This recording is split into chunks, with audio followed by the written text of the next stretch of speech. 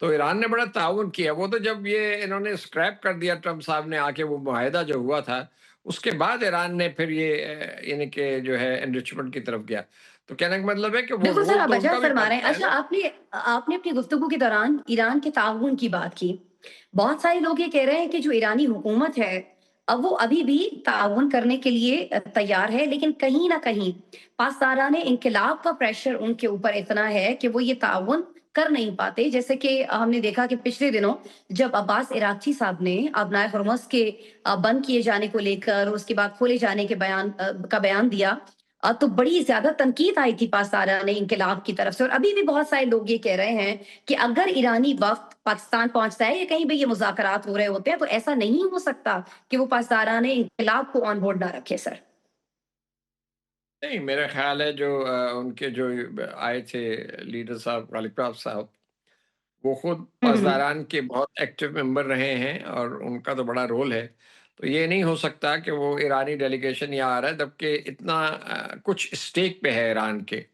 ایسی بات نہیں ہے، یہ بہت زیادہ پروپیگنڈا بھی ہے کہ ایران، دیکھیے ڈفرینسز ضرور ہوں گے، یہ میں نہیں کہتا کہ ڈفرینسز نہیں ہوں گے. ہر جی جی ہر ملک کے اندر جو ہیں کچھ ایلیمنٹس ہوتے ہیں جو نرم رویہ رکھتے ہیں، کچھ ہاکش ہوتے ہیں. اور ایران جو ہے ایک یعنی کہ جو وہاں گورنمنٹ ہے وہ ایک انقلابی حکومت ہے، انقلاب کے بعد وہاں آئی ہے. وہ ایک آئیڈیولوجیکل حکومت ہے، ٹھیک ہے نا. وہ اب ایک نظریاتی بنیاد پہ حکومت چلا رہی ہے، جس طرح آپ کو علم ہے اس چیز کا. تو وہ اس طرح نہیں ہے کہ وہ فوراً جو ہے وہ سرنڈر دکھا دیں گے اور ساری چیز جو ہے وہ مان لیں گے. لیکن میرا خیال ہے کہ ایٹمی پروگرام جو ہے ایران کا، وہ تو ایران کہتا ہے کہ ہم تو بالکل، اگر دیکھیں نا ایران نے اگر بم بنانا ہوتا تو وہ تو اس سے بنا لیتا. وہ تو جو ان کے خمینائی صاحب کا فتویٰ تھا کہ ایران نے بم نہیں بنانا، انہوں نے اس کو فالو کیا. یہ تو اس کے بعد انریچمنٹ شروع ہوئی ہے نا، جب ٹرمپ صاحب نے پہلے اپنے دور میں اس کو اسکریپ کر دیا، JCPOA وہ جو تھا جوائنٹ کوآپریشن پروگرام جو تھا، جو کہ 6 ممالک کے درمیان ہوا تھا، اس میں یورپین یونین بھی تھی. اتنا اچھا وہ معاہدہ تھا اور اس میں ایران کو کافی سیف گارڈز بھی، پروویژن بھی دیے ہوئے تھے ٹھیک اور ہو گیا ٹھیک انٹرنیشنل ہو گیا. کمیونٹی کا بڑا کنٹرول تھا، اوور مجھے سائٹ تھا. ٹھیک ہو گیا مسعود صاحب. اب مجھے یہ فرما دیجیے گا، پہلا سوال جو ذہنوں میں تھا وہ یہ تھا کہ سیز فائر میں ایکسٹینشن ہو رہا ہوگا نہیں ہو رہا ہوگا.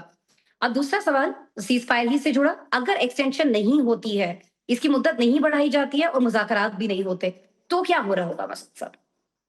تو پر وہ جو فوجیں تو وہاں پر ہیں امریکہ کی، امریکہ پھر بامبنگ شروع کر دے گا، یہی ہوگا. ہم، لیکن میرا اپنا اور خیال ایران ہے کہ جواب بھی دے گا اس کا. سیز فائر کی ایکسٹینشن ہو جائے گی. روس نے بھی ہم، کہا ہے، چین نے بھی کہا ہے، اور ممالک بھی یہ کہہ رہے ہیں. قطر کا بھی بیان میں دیکھ رہا تھا. تو ایکسٹینشن میرا خیال ہے ہو جائے گی. اگر ایکسٹینشن نہیں ہوگی تو پھر ٹاکس کیسے آگے چلے گی؟ ٹاکس نہیں چلے گی تو پھر ڈیل کیسے ہوگی؟ پریزیڈنٹ ٹرمپ صاحب کہہ رہے ہیں ڈیل کرنا چاہتا ہوں میں. تو ڈیل کیسے ہوگی اگر ایک وفد ہی نہیں ہوگا، جو ایک فریق ہی یہاں موجود نہیں ہوگا، تو ڈیل کیسے ہم، ہوگی؟ ہم، تو یہ ہم. ظاہری بات ہے کہ وہ ایکسٹینشن تو کرنی پڑے گی. اس کو مطلب وہ آئی ہوپ کہ انا کا مسئلہ نہیں بنایا جائے گا اور اس پہ فلیکسیبلٹی شو کی جائے گی. ٹھیک ہے.